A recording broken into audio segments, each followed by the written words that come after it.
Hello guys, నా పేరు మైదరా బగట. My channel ప్రకారం మన ఛానల్ సబ్స్క్రైబ్ చేసుకోకపోతే ఇప్పుడే సబ్స్క్రైబ్ చేసుకోండి. పక్కనే ఉన్న బెల్ ఐకాన్ క్లిక్ చేసి ఆల్లో పెట్టుకోండి. నా ఫర్దర్ డేస్ మిస్ అవ్వకుండా చూడొచ్చు. చాలా మంది చూస్తున్నారు కానీ సబ్స్క్రైబ్ చేసుకోవట్లా. So please try to subscribe click the bell icon also. వైజాగ్లోని సంగివలస అంటే సిటీకి సుమారుగా ఒక 25 కిలోమీటర్ల దూరంలో ఒక ఎన్ఆర్ఐ మెడికల్ కాలేజ్ అయితే ఉంది. ఆ మెడికల్ కాలేజీకి చెందిన ఒక స్టూడెంట్, తన పేరు ప్రణీత్. తను ఆత్మహత్య చేసుకొని చనిపోయాడు. తన ఏజ్ కొన్ని పేజెస్‌లో 23 అంటున్నారు, కొన్ని పేజెస్‌లో 24 అంటున్నారు. So around 23 and 24. సో ఆ age student and medical student. So ఫ్యూచర్‌లో ఒక డాక్టర్ అవ్వగలిగే ఆర్ అయ్యే స్టూడెంట్. సో తనైతే ఆత్మహత్య చేసుకొని చనిపోయాడనమాట. సో దానికి కారణం ఏంటి? అండ్ కొన్ని వేరు వేరు ఒపీనియన్స్ అండ్ అలిగేషన్స్ కూడా వినపడుతున్నాయి. అండ్ డెఫినెట్‌గా వైస్ ప్రిన్సిపల్ అండ్ డీన్ తప్పు కూడా ఉందని చెప్తున్నారు. అండ్ వాళ్ళ హెరాస్మెంట్ చాలా ఎక్కువగా ఉందని చెప్తున్నారు. సో వీటన్నిటి గురించి కూడా కొంచెం డీటెయిల్‌గా డిస్కస్ చేద్దాం. అసలు ఈ ఇన్సిడెంట్‌లో ఏం జరిగింది? ఎలా జరిగింది? అనేది. సో ఫస్ట్ ఆఫ్ ఆల్ తను ఒక సప్లిమెంట్ ఎగ్జామ్ రాస్తున్నాడు. సో మెయిన్ ఎగ్జామ్ కాదు. సో ఆల్రెడీ కొన్ని బ్యాక్‌లాగ్స్ ఉన్నట్టున్నాయి. సో వాటికి సప్లిమెంట్స్ అయితే రాస్తున్నాడు. అండ్ అవి రాస్తున్న టైంలో వాళ్ళ మదర్ ఒక చిన్న ఇంటర్వ్యూ ఇచ్చినప్పుడు, అంటే మీడియాతో మాట్లాడుతూ చెప్పినప్పుడు, ఆవిడ ఏమన్నారంటే సీసీ ఫుటేజ్ చెక్ చేశారంట. పోలీసులు వాళ్ళకి హెల్ప్ చేసి సీసీ ఫుటేజ్ మొత్తం చూపించారంట. ఆ సీసీ ఫుటేజ్‌లో వాళ్ళు చూసింది ఏంటి అంటే, ఎవరైతే అక్కడ ఇన్విజిలేటర్‌గా ఉండడం జరిగిందో వైస్ ప్రిన్సిపల్, ఆ పర్సన్ డైరెక్ట్‌గా తన దగ్గరికెళ్ళిపోయాడు, ప్రణీత్ దగ్గరికి. అంటే అక్కడ అరౌండ్ ఒక 80 స్టూడెంట్స్ అయితే ఉన్నారు. బట్ డైరెక్ట్‌గా తన దగ్గరికైతే వెళ్ళిపోయాడనమాట. అలా వెళ్ళిపోయి తన పేపర్ తీసేసుకున్నాడు. అండ్ జూమ్ చేసి చూసినా కూడా అక్కడ స్లిప్స్ అనేవి ఉన్నట్టుగా సరిగ్గా కనబడలేదు. బట్ ఒకవేళ ఉన్నా కూడా యూనో ఇది కరెక్ట్ కాదు కదా! అసలు తర్వాత బిహేవ్ చేసిన విధానం అన్నట్టుగా ఆవిడ చెప్తున్నారు. బట్ వాళ్ళు చెప్తుంది ఏంటంటే స్లిప్స్ ఉన్నాయి. సో అందుకని, అంటే కాలేజ్ యాజమాన్యం చెప్తుంది ఏంటంటే స్లిప్స్ ఉన్నాయి. సో అందుకని తన పేపర్ అయితే తీసేసుకోవడం జరిగిందని చెప్తున్నారు. సో తర్వాత చాలా సేపు తను వెళ్ళాడు, రిక్వెస్ట్ చేశాడు. బట్ ఎంత రిక్వెస్ట్ చేసినప్పటికీ కూడా ఆ వైస్ ప్రిన్సిపల్ పేపర్ అయితే ఇవ్వడానికి అసలు ఏమాత్రం ఇష్టపడలేదు. 3 సార్లు అడిగాడు. బట్ అయినా కూడా ఇవ్వలేదు. ఆ తర్వాత డీన్ వచ్చాడు సేమ్ అదే లొకేషన్‌కి. అంటే అదే రూమ్‌కి. వచ్చి తర్వాత చాలా సేపు తినతో మాట్లాడాడు. ఒక 25 నిమిషాల పాటు ప్రణీత్‌తో మాట్లాడాడు. సీసీ ఫుటేజ్‌లో మనకు ఓన్లీ వీడియో ఉంటది, ఆడియో ఉండదు. సో అక్కడ ఏం మాట్లాడారనేది ఎవరికీ ఐడియా లేదు. బట్ స్టూడెంట్స్ ఉంటారు కదా పక్కన. వాళ్ళు చెబుతుంది ఏంటి అంటే, "నిన్ను 2 ఏళ్ల పాటు డీబార్ చేస్తాను. ఇంకా నువ్వు డాక్టర్ ఎలా అవుతావో చూస్తాను. ఇంకా నిన్ను ఎక్కడ డాక్టర్ కానివ్వకుండా చేస్తాను. అసలు ఇలాగా స్లిప్పులు పెట్టి బతికే బతుకు బతికేనా" సంథింగ్ ఇలాంటివి ఉంటాయి కదా!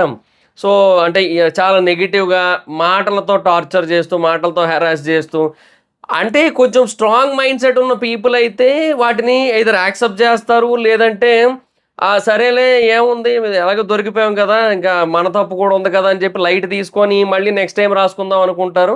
పేరెంట్స్‌కి ఎలా ఆన్సర్ చేయాలి అనేది తర్వాత ఆలోచించుకుంటారు. అది వేరే విషయం. బట్ కొంతమందేంటంటే అంతలా తీసుకోలేరు. అందరూ తీసుకోగలిగితే ఇంకేమి, ప్రపంచం అంతా ఒకలాగుంటే ఇంకెందుకు. సో, అలా ఉండరు గాబట్టి నాకు తెలిసి ప్రణీత్ తీసుకోలేకపోయినట్టున్నాడు. అండ్ చాలా అన్నాడు. అందరి ముందు అనేసరికి కూడా ఇది చాలా బుల్లింగ్ లాగా అనిపిస్తది గదా! సో, అదొక కైండ్ ఆఫ్ మెంటల్ హెరాస్మెంట్ అది. సో, అలా చేయడం వల్ల ఇంకా ఆ తర్వాత ఏం చేశాడంటే, నేను ఒకవేళ చనిపోయినట్టయితే నా చావుకు కారణం వైస్ ప్రిన్సిపల్ అని చెప్పి రాసేసాడు. ఎందుకు? ఆ వైస్ ప్రిన్సిపల్ అనే పర్సనే ఫస్ట్ ఆ పేపర్‌నైతే తీసేసుకోవడం జరిగింది కాబట్టి. సో, అదనమాట పాయింట్. అండ్ దానివల్ల ఏంటంటే ఇప్పుడు ఎవరు రైటు, ఎవరు రాంగు అనే ఒక క్వెషన్ అయితే వస్తుంది. అంటే ఇంకా అది రాసిన తర్వాత ఆ పర్సన్ పట్టించుకోలేదు. అది యాక్చువల్ చూసారు. ఆ వైస్ ప్రిన్సిపల్ కూడా చూసాడు కానీ పెద్దగా పట్టించుకోలేదు. అండ్ ఆ తర్వాత కొద్దిసేపటికి మళ్ళీ కొన్ని మెయిన్ ఎగ్జిట్ నుంచి వెళ్ళడానికి ట్రై చేస్తే అవేవో క్లోజ్ చేసి ఉండడం. తర్వాత ఎమర్జెన్సీ ఎగ్జిట్ ఓపెన్‌లో ఉంటే దాని నుంచి పైకెళ్ళి దూకేయడం. ఇలాగ ఇవన్నీ కూడా జరిగాయి. అండ్ చనిపోయాడు తర్వాత. సో, బేసిక్‌గా ఓవరాల్‌గా ఇక్కడ జరిగిందేంటి అంటే తను స్లిప్ అయితే పెట్టాడు. దొరికాడు అంటే ఎలా దొరికాడనేది కూడా క్వెషనే. ఎవరో చెప్పినట్టుగా డైరెక్ట్‌గా తన దగ్గరికే ఎళ్ళిపోయారని జెప్పి ఆవిడ చెప్తున్నారు కదా! సీసీటీవీ ఫుటేజ్‌ని బట్టి. సో, అంత స్ట్రెయిట్‌గా తన దగ్గరికే ఎళ్లారంటే మేబీ ఎవరైనా చెప్పారేమో. తనంటే పడని వాళ్ళో, తనంటే నచ్చని వాళ్ళు ఎవరైనా చెప్పారేమో స్లిప్పులు పెట్టాడని జెప్పి. అలాగేదైనా అయ్యుండొచ్చు. వెళ్ళాడు, తీసుకున్నాడు. ఎంత అడిగినా కూడా ఇవ్వలేదు. And OMR sheet, answer sheet అన్నీ తీసేసుకోవడం జరిగింది కంప్లీట్‌గా. అండ్ తీసేసుకున్న తర్వాత ఇంక ఎంత రిక్వెస్ట్ చేసినా ఇవ్వలేదు. అండ్ తర్వాత డీనొచ్చి ఇట్లాగా 2 ఏళ్ల పాటు డీబార్ చేస్తా, ఇలాగెందుకు అవసరమా? ఇలాంటిదో ఈ వేస్ట్‌గా ఇలా బతకడం ఎందుకు? స్లిప్పులు పెట్టి రాయడం ఎందుకు? చదవచ్చు గదా! సో, ఇలాగుంటాయి గదా! సో, అవన్నీ కూడా అనడం. దాని కారణంగా మానసిక ఒత్తిడికి లోనయ్యి ఇంకా దూకేసాడు, చనిపోయాడు. సో, ఇక్కడ స్టూడెంట్స్ చెబుతున్న పాయింట్ ఏంటి అంటే కొంతమంది ఈ వైస్ ప్రిన్సిపల్ గావచ్చు, డీన్ గావచ్చు వాళ్ళు ఇంతకుముందు గూడా చాలా మందిని ఇలాగే హెరాస్ చేశారు. చాలా టార్చర్ చేశారు. ఇంతకుముందు చాలా స్టూడెంట్స్ ఇలాగే సఫర్ అయ్యారు వీళ్ళ కారణంగా అని చెప్తున్నారు. సో, బేసిక్‌గా కాలేజ్ యాజమాన్యాలలో ఇదొక ప్రాబ్లమ్ అయితే ఉంది. ప్రైవేట్ యాజమాన్యాల్లో. అంటే వాళ్ళతో ఉన్న ప్రాబ్లమ్ ఏంటంటే వాళ్ళు ఏదో మంచికే చెప్తున్నామని వాళ్ళనుకుని వాళ్ళ తాలూకా అజమాయిషీ మొత్తాన్ని కూడా చూపించాలనుకుంటున్నారు. సో, అది బేసిక్‌గా చాలా అంటే చాలా పెద్ద మిస్టేక్ అని చెప్పొచ్చు. అసలు కంప్లీట్‌గా రాంగ్. అండ్ ఇంకొకటి చాలా కాలేజెస్‌లో ఇంకొన్ని మిస్టేక్స్, ఇంకొన్ని తప్పులు కూడా జరుగుతున్నాయి. లైక్ గర్ల్ స్టూడెంట్స్ దగ్గర మిస్‌బిహేవ్ చేయడం ఈ లెక్చరర్స్ లాంటి వాళ్ళందరూ కూడా. సో, అది కూడా ఒకటి జరుగుతోంది. చాలా కాలేజీల్లో జరుగుతోంది. అండ్ స్టూడెంట్స్ కూడా బయటకొచ్చి చెప్పలేకపోతున్నారు. అంటే ఇప్పుడు కాలేజ్ యాజమాన్యానికి చెప్పినా కూడా, ఇప్పుడు వాళ్ళని ఉద్యోగం నుంచి ఇమ్మీడియేట్‌గా తీస్తారా అంటే తీయట్లేదు. అదే అక్కడ ప్రాబ్లమ్ అవుతుంది. ఇప్పుడు ఫర్ ఎగ్జాంపుల్ వీళ్ళ విషయంలో అయినా ఇంతకుముందు ఎవరైనా ఇలాగ ఒక హెరాస్మెంట్‌ని గనక ఫేస్ చేసినట్టయితే వెళ్లి చెబితే మొత్తం వాళ్ళే మెయిన్ బ్యాచ్. మెయినోళ్ళే వాళ్ళే టార్చర్ చేస్తూ, వాళ్ళే హెరాస్ చేస్తూ ఉంటే ఇంక వాళ్ళనెవరు తీస్తారు? సో, ఇంకా అవ్వదు కాబట్టి వాళ్ళని ఏం చేయలేమన్న ఉద్దేశంతో అలా సైలెంట్ అయిపోయి కూర్చుంటున్నారు స్టూడెంట్స్ అందరూ కూడా. సో, అదంతా ఉందన్నమాట. దానివల్ల ఏంటంటే, ఈ కాలేజీల్లో సిస్టమ్ అనేది చాలా వరస్ట్‌గా తయారవుతుంది day by day. And a చ మెయిన్ థియరిటికల్ ఎగ్జామ్స్ అన్నీ కూడా వీళ్ళు కష్టపడి చదువుకున్నా కూడా ప్రాక్టికల్స్‌కొచ్చేసరికి అదంతా కూడా వాళ్ళ చేతుల్లోనే ఉంటది. పెద్ద పెద్ద యూనివర్సిటీల్లో కూడా అలాగే ఉంటది మాక్సిమం. ఈవెన్ ఆంధ్ర యూనివర్సిటీ కూడా అంతే. ఆంధ్ర యూనివర్సిటీలో నాకు తెలిసినోళ్ళున్నారు. వాళ్ళు కూడా అంతే. వాళ్ళను అది పోనీ గవర్నమెంట్‌ది గదా! అది చాలా పెద్ద యూనివర్సిటీ గదా! అది ప్రైవేట్ అనే కాదు. నేను చెప్తుందేంటంటే గవర్నమెంట్‌లో కూడా అంతే. వాళ్ళకి ఇంకా బలుపు ఉంటది యాక్చువల్‌గా. కొంతమంది ఏంటంటే ఇంకా అసలు టూ మచ్. అంటే వాళ్ళ ఉద్యోగాలు గూడా పోవు. వీళ్ళకైనా ఇంకా కొద్దో గొప్పో భయం ఉంటది. ఉద్యోగాలు పోతాయన్న ఒక చిన్న భయమైనా ఉంటది. At least junior level subordinates kind of పీపుల్‌కైనా సరే. ఇక గవర్నమెంట్ జాబ్ వచ్చిందంటే ఇంక అది గూడా ఆ భయం కూడా ఉండదు గదా! సో, అలా యూనివర్సిటీస్ అని కాదు, ప్రైవేట్ కాలేజెస్ అని కాదు, ప్రైవేట్ యూనివర్సిటీస్ అని కాదు, ప్రతి చోట కూడా ఈ ఎక్స్‌ప్లాయిటేషన్ అనేది ఎక్కువైపోయింది. మరీ టూ మచ్‌గా అజమాయిషీ చూపించడం, మరీ టూ మచ్‌గా అలుసుగా అలుసు అలుసుగా చూడడం, అది కొంచెం ప్రాబ్లమ్ అయిపోతుందనమాట. ఇది బేసిక్‌గా కరెక్ట్ కాదు. ఈ సిస్టమ్ మారాలి. బేసిక్‌గా ఎడ్యుకేషన్ విషయంలో ఇలాంటి వాటన్నిటి మీద చాలా కఠినమైన రూల్స్ రావాలి. కఠినమైన చట్టాలు రావాలి. కొన్ని యాక్ట్‌లు రావాలి బలంగా. ఇప్పుడు ఏదో ఒక ఇన్సిడెంట్ జరగగానే 'నిర్భయ యాక్ట్' అని, ఇంకొక ఇన్సిడెంట్ జరగగానే 'దిశ యాక్ట్' అని పెట్టారు. బట్ ఇట్లాంటి ఇన్సిడెంట్లు ఎన్నో జరుగుతున్నాయిగా. Why not 'Praneeth act'? లేదంటే ఇంకొక యాక్ట్. పోనీ ప్రణీతే కాదు పోనీ.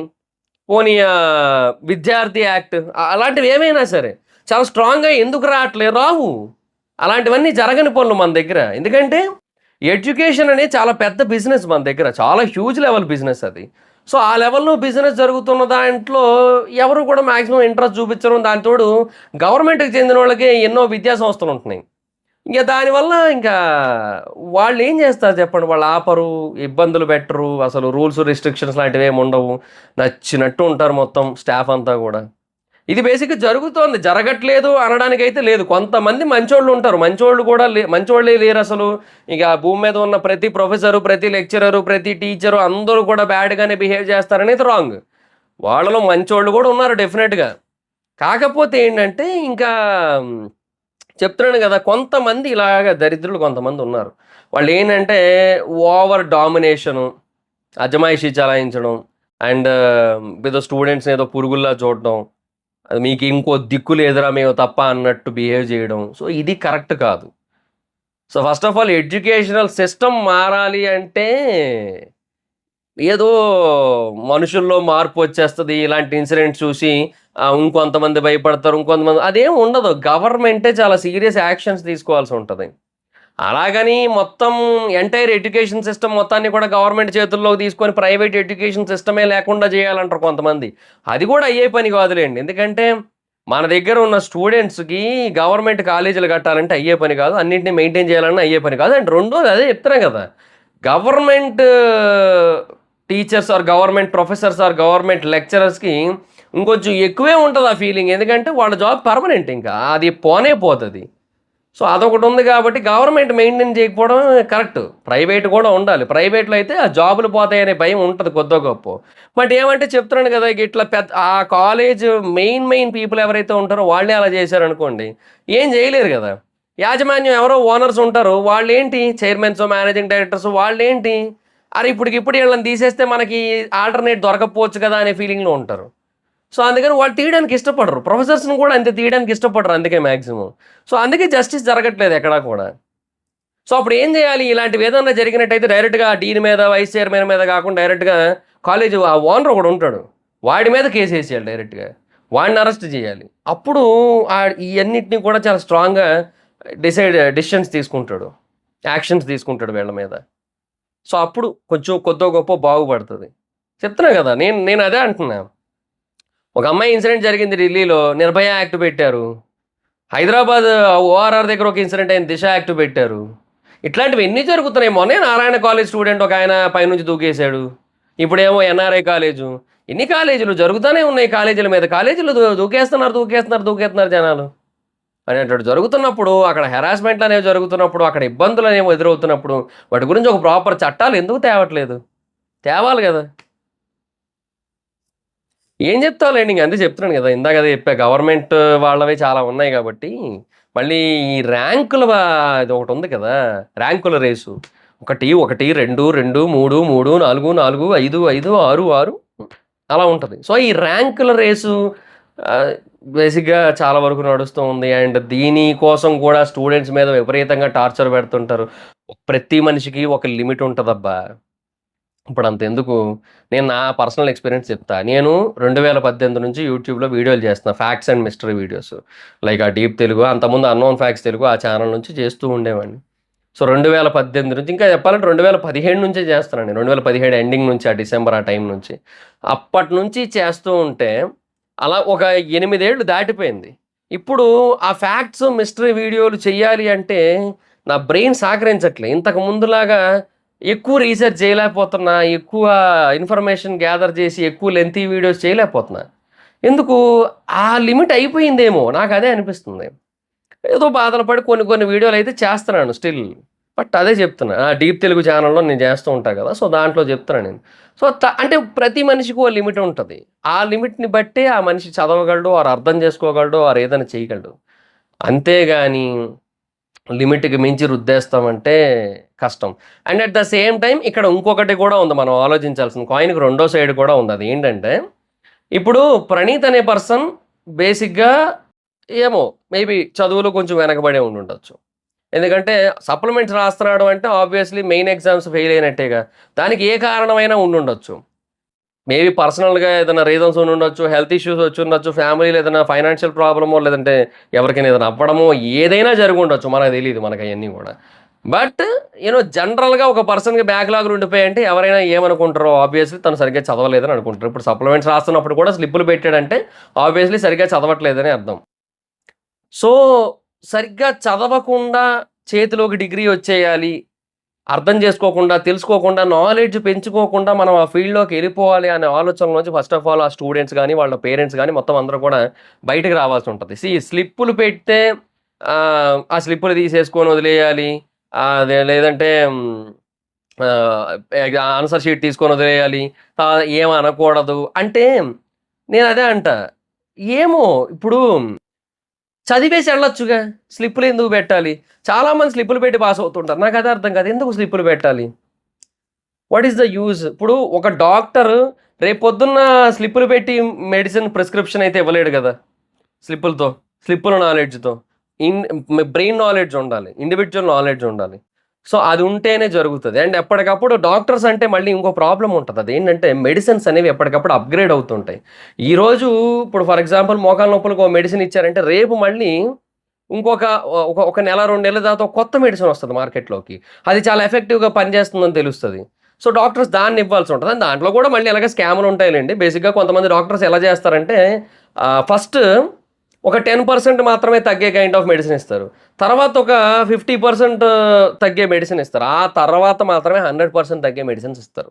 సో, డాక్టర్స్‌లో కూడా కొంతమంది ఇలా కూడా చేస్తుంటారు. అది వేరే విషయం. సో, ఇది లైట్. నేనంటుంది అది కాదు. ఇప్పుడు జనరల్‌గా మంచిగా డాక్టర్ ఫీల్డ్‌లో ఉండాలి, పేషెంట్స్ బాగా చూసుకోవాలనుకునే వాళ్ళు ఎవరైతే ఉంటారో వాళ్ళకైనా సరే కాన్స్టెంట్ ఎడ్యుకేషన్ అనేది ఇంపార్టెంట్ డాక్టర్ ఫీల్డ్‌లో. రైట్. ఎందుకంటే ఎప్పటికప్పుడు మెడిసిన్స్ మారుతా ఉంటాయి కాబట్టి. సో, అలాంటప్పుడు నువ్వు బేసిక్ ఎంబీబీఎస్సే ఇలాగ స్లిప్పులు పెట్టి పాస్ అయ్యేటట్టయితే what is the use of your education? So, అది కూడా ఆలోచించుకోవాలి. ఇక్కడ మనము ఏదో డీన్ మెంటల్ హారాస్ చేశాడు, వైస్ ప్రిన్సిపల్ ఓవర్ యాక్షన్ చేశాడు, ఇయన్నీ రైటే. అట్ ద సేమ్ టైమ్ మనం స్టూడెంట్స్ చేస్తున్న మిస్టేక్‌లను కూడా అడ్రెస్ చేయాలి. అది కూడా కరెక్ట్ అయితే కాదు. నువ్వు సివిల్ ఇంజినీర్‌గా ఉన్నప్పుడు కూడా నువ్వు కాపీ కొట్టకూడదు. ఎందుకంటే నువ్వు కట్టే బిల్డింగులు కూలిపోతాయి. నువ్వు ఎంబీబీఎస్ చేసేటప్పుడు కూడా కాపీ కొట్టకూడదు. ఎందుకంటే ఆహ్, నువ్వు ఏదైతే పేషెంట్‌లని ట్రీట్ చేస్తావో అప్పుడు నీకు ప్రాబ్లమ్స్ రావచ్చు. ఎటొచ్చి ఎవరైనా ఒకరు స్లిప్పులు పెట్టొచ్చంటే నాకు తెలిసి కొంతమంది ఇంజినీర్లు పెట్టొచ్చు. ఎందుకో తెలుసా? వాళ్ళు బేసిక్‌గా ఎలాగో ఇంజినీర్ ఫీల్డ్‌లోకి ఎళ్ళరు కాబట్టి. వాళ్ళు ఐటీ ఫీల్డ్‌లోకెళ్తారు. Majority of the engineers are in IT industry right now. So, వాళ్ళు పెట్టొచ్చు. ఎందుకంటే వాళ్ళు చదివేదానికి, వాళ్ళు చేసేదానికి సంబంధం ఉండదు. ఆ బీటెక్ అయిపోయిన తర్వాత పోయి ఏదో కోర్స్‌లో చేరుతారు. ఆ కోర్స్ అయిపోయిన తర్వాత అటు ఐటీ ఫీల్డ్‌లోకెళ్ళిపోతారు. సో, అది కంప్లీట్‌గా డిఫరెంట్ సెక్టార్ మళ్ళీ. అదే అంటున్నా నేను. ఆళ్ళేమో గాని ఇంకా జనరల్‌గా ఎవరు పెట్టకూడదు నన్నడిగితే. స్టూడెంట్స్ అనేటోళ్ళు అసలు ఎవరు కూడా స్లిప్పులు పెట్టి పాస్ అవ్వకూడదు. ఎందుకంటే ఎడ్యుకేషన్ అనేది మనము ఏదో మార్క్స్‌లో చూసుకునేది కాదు. నాలెడ్జ్ అనేది ఉండాలి. మనం ఏదైతే చదువుతున్నామో దాని గురించి నాలెడ్జ్ ఉండాలి మనకి. అదే మోస్ట్ ఇంపార్టెంట్ ఫ్యాక్టర్ మనకి. సో, అది గైస్. సరే ఏమో నాకైతే ఇలా అనిపిస్తుంది. మనం 2 వైపులా కూడా ఆలోచించాలి అని. మీకేమనిపిస్తోంది? అసలు ఓవరాల్‌గా ఈ ఎంటైర్ ఇష్యూలో ఎవరిది మిస్టేక్ అనిపిస్తుంది? కింద కామెంట్ సెక్షన్‌లో చెప్పండి. మొత్తం విన్నారు కాబట్టి మీకు అర్థమైన దాన్ని బట్టి చెప్పండి. So, thoughts it guys. This the video. Video గనక మీకు నచ్చినట్టయితే లైక్ చేయండి. వీడియోని షేర్ చేయండి. ఇప్పటికైనా మన ఛానెల్‌ని సబ్స్క్రైబ్ చేసుకోకపోతే ఇప్పుడే సబ్స్క్రైబ్ చేసుకోండి. పక్కన బెల్ ఐకాన్ ఆల్‌లో పెట్టుకోండి. నా ఫర్దర్ వీడియోస్ మిస్ అవ్వకుండా చూడొచ్చు. చాలా మంది చూస్తున్నారు కానీ సబ్స్క్రైబ్ చేసుకోవట్లా. So, please stay subscribe click the bell icon also. నా ఇన్‌స్టాగ్రామ్ ఐడీ ఎవరిదోసం అయితే ఎక్కడొచ్చి ఫాలో అవ్వచ్చు. Thank you so much guys. Bye. మనం మీట్ నెక్స్ట్ వీడియో. బాయ్.